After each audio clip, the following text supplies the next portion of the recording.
Mi nombre es Juan Calzadilla, natural de Altagracia del Tuco, en el estado Guárico, nacido el 16 de mayo de 1931. ¿Sí? Hay que distinguir entre las lecturas que se hacen a una edad y luego a otra edad y a otra edad, porque las preferencias de autores pues varían de acuerdo con las etapas de la vida. Por ejemplo, en mi juventud era muy lector de la obra de Fedor Dostoyevsky, ruso. Una novela impresionante, se llama Los Hermanos Karamazov. Una época en mi vida muy dramática, en que estaba muy inmiscuido en la política nacional. Hay otro autor que me apasionó mucho y que por recomendación de Mariano Picón Salas en sus clases nos vimos obligados a leer y después queda grabado para siempre, ¿no? Que es por supuesto Don Quijote de Cervantes, ¿no? Así pues, hay muchos autores. Cuando empecé a escribir tuve mucha influencia de un autor checoslovaco de nombre Franz Kafka. También leí mucho en la juventud a otro autor impresionante que es imprescindible en la literatura universal, prácticamente de obligatoria lectura para los jóvenes, que es Shakespeare, las tragedias sobre todo de Shakespeare. Bueno, en cuanto a la literatura nacional, yo pienso que el autor que me ha interesado más en un sentido de consecuencia durante mucho tiempo, es decir, que no lo he cambiado, no lo he reemplazado por otros autores, es Simón Rodríguez. Simón Rodríguez es muy importante porque no solo es un filósofo, quizás el único filósofo que hemos tenido en Venezuela, y el más importante y el más conectado con las raíces pues, de lo latinoamericano. Es también un poeta. Escribió un tipo de ejercicio literario que se conoce con el nombre de logograma, que son conceptos expresados en estrofas poéticas.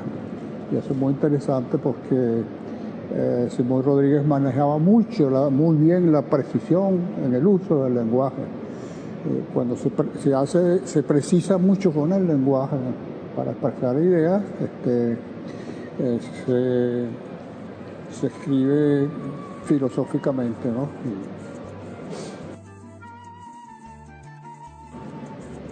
Bueno, yo soy un poco lo que en el siglo XIX llamaban polígrafo, que es un término que no se usa ahora, aunque el polígrafo sigue existiendo, que es el tipo de intelectual que se expresa en varias disciplinas, ¿no? Por ejemplo, la crítica de arte es un tipo de ensayo, ¿no? Una escritura reflexiva, no tiene nada que ver con la poesía ni con la narrativa. Pero yo también escribo ficción, ¿no? Ficción breve, cuentos, ¿no? Que se conectan a su vez con la poesía, ¿no? Porque es una escritura imaginativa, ¿no? De modo que esos tres géneros los he practicado. El ensayo, la crítica de arte, la poesía y la ficción. Bueno, es más bien una ficción breve que la novela extensa, larga, ¿no? De manera que me siento bien en todos los géneros y los practico de acuerdo con la necesidad expresiva por un lado o por las obligaciones, ya sea de trabajo o de comentarios para ocuparme de la obra de otros especialmente, ¿no? Bueno, a pesar de que yo me inicié en el periodismo escribiendo notas sobre artistas plásticos y exposiciones en la prensa de Caracas, No publiqué sino en 1954 mi primer libro, que fue un libro de poemas, con una particularidad anecdótica muy interesante, que es que yo traía el libro desde mi región natal, de Altagracia de Orituco, donde pensaba que podía dedicarme con unos familiares al trabajo agrícola, ¿no? Porque había una pequeña granja en la que yo podía disponer un determinado espacio, pero me puse a enviar un texto que había escrito en esa época, un poema muy extenso, a un concurso que se realizaba en Caracas con el patrocinio del Consejo Mundial de la Paz, y que aquí estaba patrocinado por la Asociación de Periodistas Venezolanos, y me gané el primer premio. Entonces dije, bueno, me voy a ir a Caracas y busco trabajo allá, y bueno, me dedico a alguna cosa. Me traje ese libro y me encontré un día a Vicente Gervasi, a quien no conocía. Lo encontré en una librería, estuvimos hablando y le dije, Vicente, yo tengo un libro que me gustaría publicar, ¿por qué no me lo lee? Y él lo leyó y le dije, sí, parece bien, está bien, vamos a publicarlo, pero con estas condiciones. Él publicaba una cosa que se llamaba Cuadernos del Mar Caribe, que era una colección de poemas, pero que se llegaba a publicar a través de avisos de la publicidad de empresas comerciales, porque Vicente Gervasi era un opositor a la dictadura de Pérez Jiménez y no tenía pues más recursos que publicar de esa manera, con avisos de pequeñas y medianas empresas, unos cuadernos muy modestos. Ahí publicaba sus libros y también los de otros autores, pero él me dijo, estoy en la ruina, estoy en crisis, y te publico el libro si tú te ocupas de recoger los avisos. Entonces yo recogí los avisos y publiqué el cuaderno, prácticamente un cuaderno, y pues salió los primeros poemas. Ese es el primer libro que hice, y se me animó pues con el tiempo a seguir publicando. Hasta he logrado publicar unos 25 poemarios, muchos de una forma muy precaria, ¿no? Con muy escasos recursos, ¿no?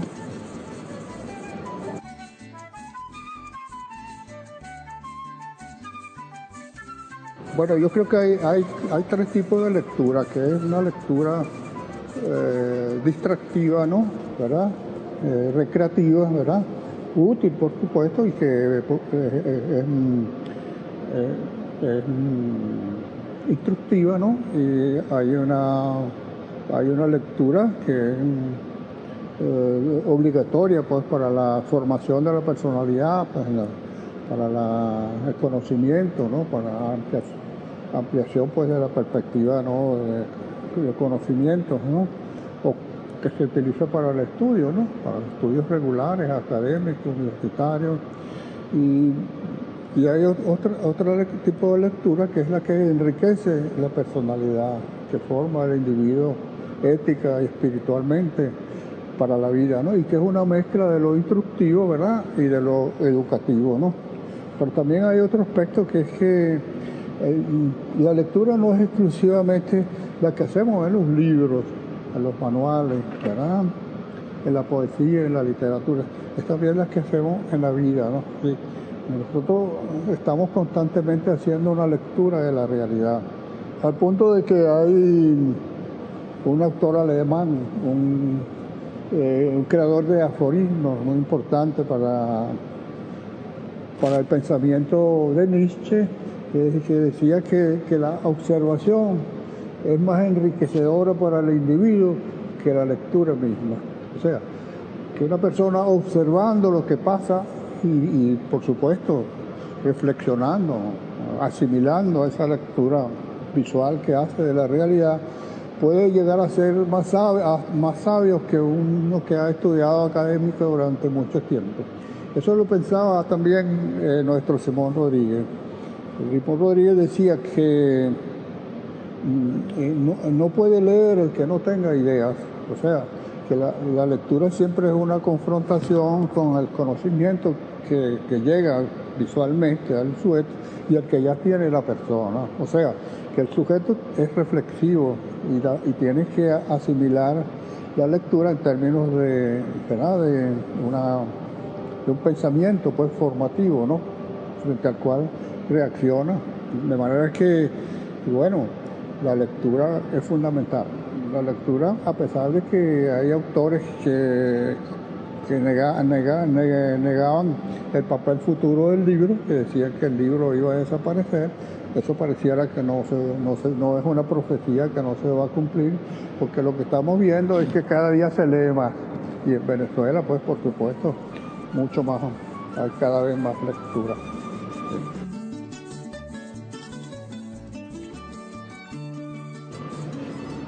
Voy a leer un texto de mi libro titulado Formas en Fuga. Es una antología poética que publicó la Fundación Ayacucho en el año 2011. Voy a leer un texto humorístico que no es más que una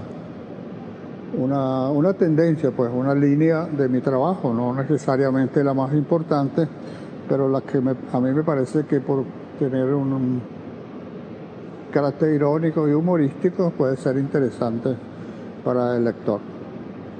Las palabras no conocen el estado sólido.